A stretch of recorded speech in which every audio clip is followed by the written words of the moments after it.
We're gonna show y'all. This is the things he used to do to my friend. Hello and welcome to 11 Alive Midday at 11. I'm Aisha Howard. At this hour, police are still searching for a motive behind the shooting death of Atlanta rapper T. Hood, the son of Love and Hip Hop Atlanta stars Rashida and Kirk Frost, now named a suspect. 11 Alive Stephanie Chaynock joining us from the newsroom. Steph, the investigation is still ongoing, but now police are saying it could have been self-defense. On August 8, 2025, Atlanta rapper Tevin Hood, better known as T. Hood, was tragically shot inside his Snellville, Georgia apartment. But this wasn't some random break-in or robbery gone wrong. Not at all. The person who pulled the trigger was 24-year-old Kai Frost, the brother of T. Hood's girlfriend, Kelsey Frost, according to police reports. Investigators say Kai didn't just walk into that apartment by chance. He stormed in to end something that had been going on for way too long. But to really understand what led to that explosive moment, we have to rewind the clock. Start this video.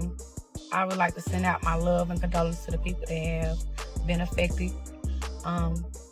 I don't condone violence of any kind. This story isn't just about one night. It's about love turned sour, family tension, and a toxic relationship that spiraled into a shocking tragedy. The situation has left fans and locals torn, sparking heated debates about domestic issues, self-defense, and what real justice means. T. Hood was just 33 when his life came to a sudden end. The Atlanta rapper had built a loyal local fan base with hits like Ready to Go, Percolator, and Big Booty, tracks that perfectly captured the energy of street life and the non-stop party scene. Beyond the music, he was also a dad, raising a young daughter while trying to balance fame, family, and his rocky relationship with Kelsey Frost, a woman tied to Atlanta's hip-hop elite. Kelsey, who was around 30, wasn't just anybody. She's the daughter of music executive Kirk Frost and once appeared on Love and Hip Hop Atlanta from seasons 5 through 8. Her family's reality TV spotlight meant that anything involving the Frost name would instantly grab attention. But even with all that fame, no one, not fans, not family, could have seen the chaos that was about to hit. Yeah, Aisha, that's the very latest. Gwinnett County Police are still investigating, but say self-defense could be behind the shooting death of 33-year-old rapper Tevin Hood, also known as T. Hood, and there are a lot of moving pieces being shared into this investigation. Kai Hasid Frost, the 24-year-old son of Kirk and Rashida Frost, grew up right in the spotlight thanks to his parents' fame on Love and Hip Hop Atlanta. Even with all that attention, Kai managed to keep things low-key. He wasn't chasing the cameras like the rest of his family. He lived close to his sister Kelsey's apartment complex, close enough to know when something wasn't right on that fateful night of August 8th, and close enough to step in when things went too far. Gwinnett County Police have named the 24-year-old son of reality stars Kirk and Rashida Frost, Kai Frost, as a suspect in the rapper's death. We also know the home where Friday's deadly shooting happened lists their daughter, Kelsey Frost, as a resident. And according to social media posts, she and the rapper seem to have been in a relationship if you watch the Love and Hip Hop Atlanta reality. But what went down that night wasn't some sudden burst of anger. It was the breaking point of a situation that had been building for months. Multiple reports, including leaked surveillance clips and statements from Kelsey's friend Sierra Martina, painted a disturbing picture. Sources claimed that T. Hood had been physically mistreating Kelsey, and after his death, new evidence started surfacing, showing just how deep that pattern of abuse may have gone. Leaked black and white surveillance footage from early 2025 showed a tense moment inside T. Hood and Kelsey's bedroom. In the clip, T. Hood could be seen pacing for about 25 seconds before suddenly lunging toward Kelsey as she lay in bed. The video then showed him with his hands around her neck while she fought to break free. I will say with this case behind, it's probably going to be, with us for a while. And I will say, like I said, from the jump when I heard, being shot in the back is always very difficult to prove that you were in self-defense mode when you shoot someone in the back, no matter what the reason is. A disturbing scene that shocked everyone once it surfaced. But that wasn't the only footage. More clips came out showing other violent moments, and photos later appeared online showing Kelsey's face, neck, and chest covered in bruises. One of the worst alleged incidents happened back in November 2024, when T. Hood reportedly struck Kelsey with a weapon, leaving her with clear injuries. Her close friend Sierra Martina had documented the aftermath, snapping photos that she would eventually make public after everything came crashing down. Sierra became a key voice once the story hit the headlines. She had seen the abuse with her own eyes but had stayed quiet for months, struggling between wanting to protect her friend and respecting her privacy. I don't know, they maybe had the wrong information. They tried to find him. They sent the little SWAT team with the little shit, the big iron. They came and he was taken into handcuffs. I told you that on the phone. I don't condone that shit. I don't give a fuck whether or not. Like, I hear what y'all are saying, but y'all, like, you can't, like, I don't condone that shit. But when T. Hood's family accused Kelsey of somehow plotting his death, Sierra had enough. She went online and released the photos and videos herself, explaining that while their relationship was toxic on both sides, the violence came almost entirely from one direction, and it wasn't Kelsey. It quickly became clear that T. Hood was the aggressor in the relationship. But despite all the photos, videos, and witness claims, there were no official records showing that Kelsey had ever called the police on him. No restraining orders, no filed complaints, nothing. That detail set off major debates online and among the families, with T. Hood's relatives questioning why Kelsey never reached out for help if the situation was really that serious. This is the things he used to do to my friend. But anyone who understands how domestic abuse works knows it's never that simple. Victims often stay trapped for reasons that run deep. Fear, emotional attachment, financial dependence, or even the hope that things might finally change. Sadly, that hope was crushed on August 8th, 2025, around 7 p.m. Series, then you are very familiar with the Frost family. It was on October 9th, police found Hood shot inside a home in Snellville around 7 p.m. Police say Kai Frost and other witnesses remained on the scene after the shooting. In an update released yesterday, police now, after the rapper's death, Kelsey Frost, his alleged girlfriend, posted photos of the two together on her Instagram page. The caption, Aisha, reading, "I love you." Aisha, we did reach out to both Kelsey Frost and her father, Kirk Frost, for a comment this morning. We have not yet heard back. Also to mention, Aisha, this morning, her brother, Kai Frost, the suspect in this shooting, his Instagram page seems to have been deactivated. All right, very early on, Steph will continue to follow this developing story. Thank you.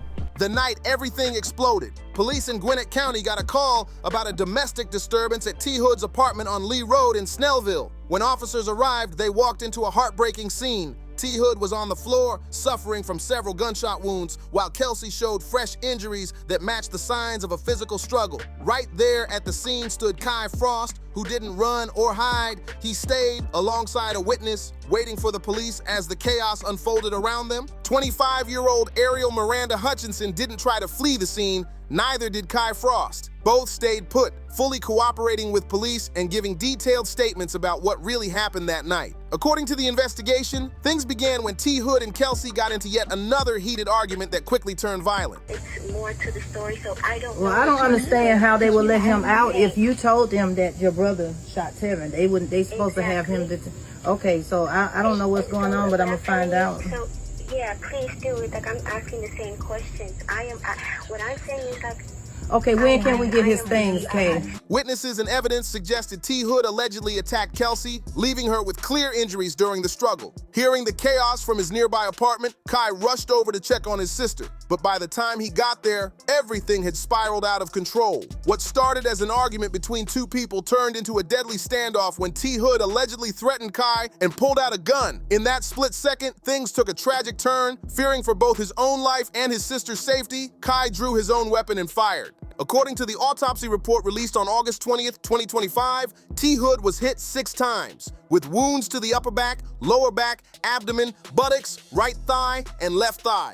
The report painted a brutal picture of how fast everything went from chaos to catastrophe that night. The medical examiner ruled the death a homicide, meaning one person caused another's death. But that doesn't automatically mean it was murder. Still, the details in the report raised eyebrows everywhere, especially the fact that several bullets struck T. Hood in the back. That one detail became the core of T. Hood's family's claim that this wasn't a clean case of self-defense at all. Paramedics rushed T. Hood to the nearest hospital, fighting to save him, but he was pronounced dead shortly after arriving. Meanwhile, Kai Frost stayed at the scene, fully cooperating with police as they tried to piece together what happened. He was questioned but not arrested right away. Investigators treated it as a possible self-defense situation from the very beginning. But instead of calming things down, that decision set off a firestorm. The tragedy split families, friends, and fans right down the middle, with everyone looking at the same facts but drawing completely different conclusions. Remember how we talked about Kai stepping in to stop something that had been going on for way too long? Whether his actions that night were justified self-defense or an overreaction is still unclear. Even by October 21st, 2025, prosecutors hadn't made an official ruling, but before diving into the legal fight and the way wave of accusations that followed, let's break down what the evidence actually revealed, because the autopsy details raised big questions that just wouldn't fade away. On one side stood Kelsey Frost and her supporters, holding up months of documented abuse and claiming that Kai was only defending his sister from a dangerous situation that could have turned deadly. But on the other side, T. Hood's family, including his mother Yolanda Bandy, sisters Messia and Jada Bandy, and his daughter's mother Ebony Jai, refused to accept that story. They argued that what happened wasn't self-defense at all, but cold-blooded overkill, and they went further, accusing Kelsey of being part of the plan behind it all. Then, just one day after T. Hood's death, Kelsey broke her silence online. She posted a heartbreaking tribute on Instagram that read, "Just come get me, baby, please. I can't even type this. I love you, Papa. I can't wait to hold you again." To her supporters, it was the message of a devastated woman, someone still emotionally tied to the man she lost, even after everything they've been through. But to T. Hood's family, that post only added more confusion, more pain, and more questions about what really went down that night. Critics of Kelsey Frost claimed her emotional post wasn't genuine grief at all. They called it a performance meant to distract from what they said was her own involvement in the tragedy. Then came the most explosive twist yet, leaked audio recordings that shook the internet. In those clips, a woman who allegedly sounds like Kelsey can be heard saying, "I don't condone that stuff, brother," or not, while also mentioning talking to police about Kai's role in the shooting. T. Hood's family quickly posted those recordings online, insisting they were proof that Kelsey had called her brothers, fully aware that the situation could turn violent. They accused her of setting a trap for T. Hood, claiming she lured him into a deadly setup that ended with her brother pulling the trigger. But Kelsey fired back hard on social media. She completely denied those claims, writing, "I didn't harm him. I didn't ask anyone to harm him. I didn't ask for this." She explained that during heated arguments, she sometimes reached out to T. Hood's mother, not her brothers, and that Kai only showed up because he lived nearby and heard the chaos for himself. In her posts, Kelsey said she was facing death threats, harassment, and wild rumors that made it nearly impossible for her to grieve, trapped between heartbreak and hate while the internet tore her apart. T. Hood's family pushed back hard, centering their fight on the physical evidence, especially the autopsy results. Their representative, Michael S. Walensky, stressed that the details didn't line up with a clean self-defense case. He argued that a man shot 5 times in the back while walking away couldn't have been an immediate threat. According to the family's version, T. Hood was trying to leave, maybe even de-escalate, when Kai allegedly opened fire from behind, as T. Hood's mother, Yolanda Bandy, emotionally asked in public, "Who shoots someone in the back 5 times and calls it self-defense?" But the family didn't stop there. They also turned their attention to Sierra Martinez's leaked abuse footage, questioning its authenticity. Across multiple social media posts, T. Hood's sisters demanded timestamps and proof of when those videos were actually taken. They pointed out strange details, like clips showing people dressed in heavy winter clothes, even though the footage was supposedly from the summer. In one fiery post, they wrote in all caps, "Show the date and time." They also called for the release of actual footage from the shooting night, from Ring cameras, apartment surveillance, or anything that could prove what truly went down before the gunfire erupted.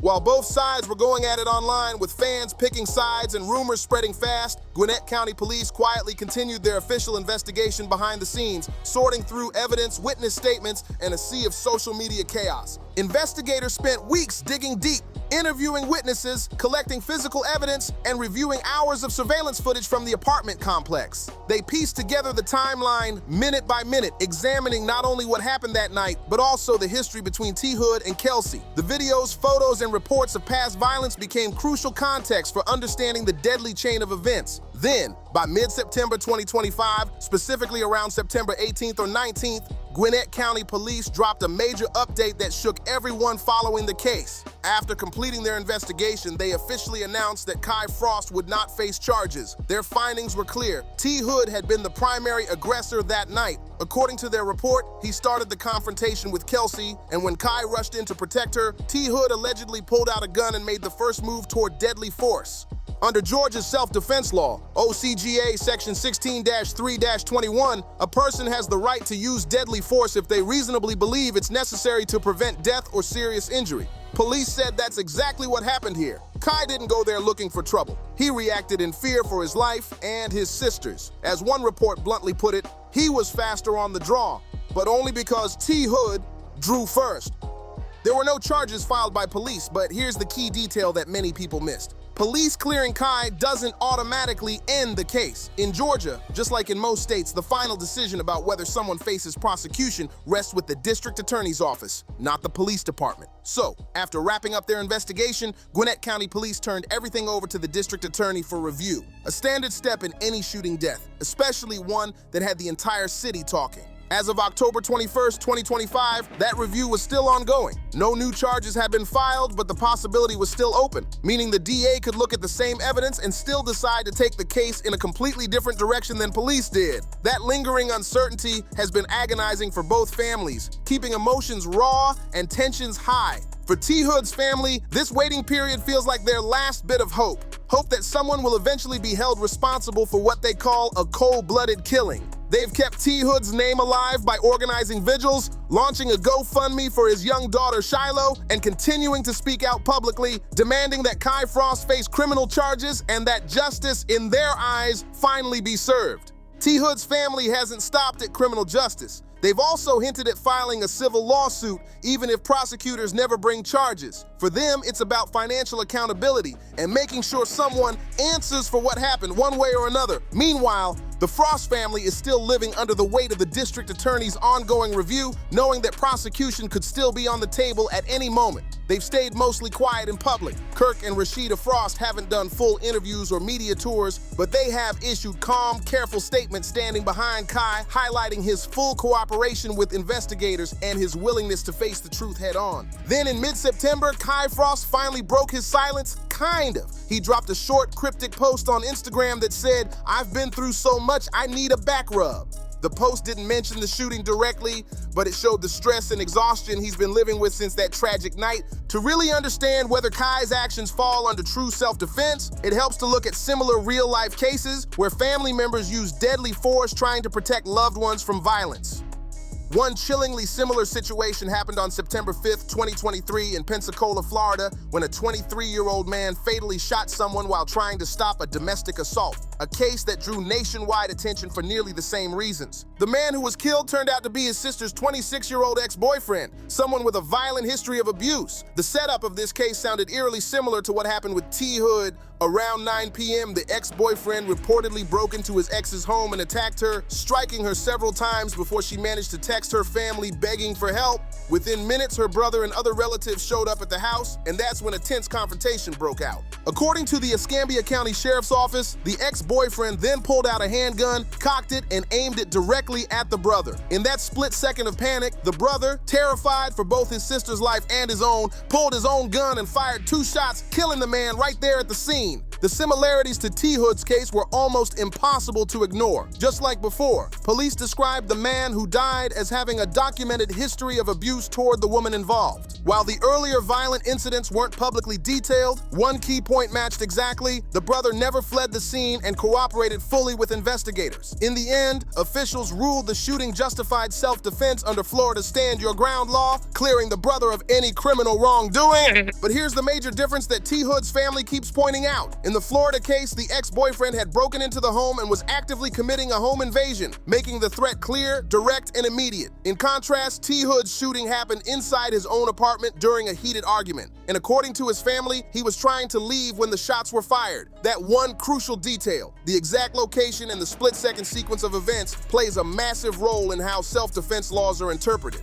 Other similar incidents show just how differently these cases can turn out. In South Carolina, 2020, for example, an armed friend shot and killed a violent ex-husband who was forcing his way into a home, and no charges were filed. But in a 2025 Houston case, a 16-year-old boy was charged with murder after shooting his sister's boyfriend during an argument, proving that not all protective shootings are seen the same under the law. To put it in perspective, research from Injury Epidemiology found that 68.2% of U.S. mass shootings between 2014 and 2019 involved perpetrators with a history of domestic violence or family-related targeting. Those numbers make one thing clear: domestic violence can explode into deadly situations fast, often leaving family members feeling forced to step in. But whether that intervention is viewed as heroic defense or criminal overreaction depends entirely on the circumstances and the evidence left left behind. Legal experts say self-defense cases only hold up when certain key factors line up clearly. The person claiming self-defense can't be the one who started the fight. There has to be a real and immediate threat of harm. The force used must match the danger faced, and there should be witnesses or hard evidence to back up the defender's story.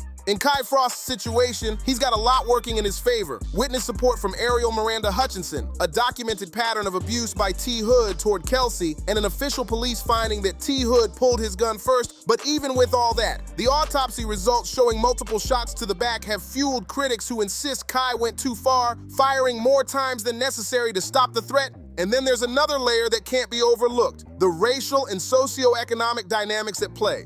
This is a black family in Atlanta, dealing with a justice system that, historically, hasn't always treated everyone equally. Some local activists have spoken out saying that if the Frost family weren't well known, if they didn't have money or media influence, Kai might already be sitting in jail waiting for trial instead of being home while the review continues. It's a tense mix of law, fame, race, and perception, all colliding in one case that's testing how far self-defense really goes in the public eye. Even though Kai Frost has been cleared by police for now, the final decision from the district attorney is still hanging in the balance. Some people argue that the evidence speaks for itself. No matter who the families involved are, fame or not, the facts should decide the outcome. But others have raised a tough question. Why didn't Kai just call the police instead of rushing straight to that apartment? It's a fair point. If he had dialed 911 and waited for officers to arrive, T. Hood might still be alive today, and Kai wouldn't be living with the threat of possible charges over his head. Still, anyone who's ever gotten a panicked call from a loved one knows that logic doesn't always win in those moments. When someone you care about is in danger, instinct takes over. You just want to be there to protect them, no matter what. Atlanta rapper and media personality Wicked spoke about the situation in a recent radio interview, giving a raw and honest take on how complicated domestic violence interventions can get. He acknowledged the tragedy of T. Hood's death and the impossible spot Kai found himself in, pointing out that bringing a gun to what starts as a fistfight is always tough to prove as self-defense, but also admitting that when your family calls for help, clear thinking often goes out the window. So now the question is, what would you do if your sister called you, terrified and begging for help? Drop your thoughts in the comments, and don't forget to like, share, and subscribe to the channel for more deep dives like this. See you in the next one.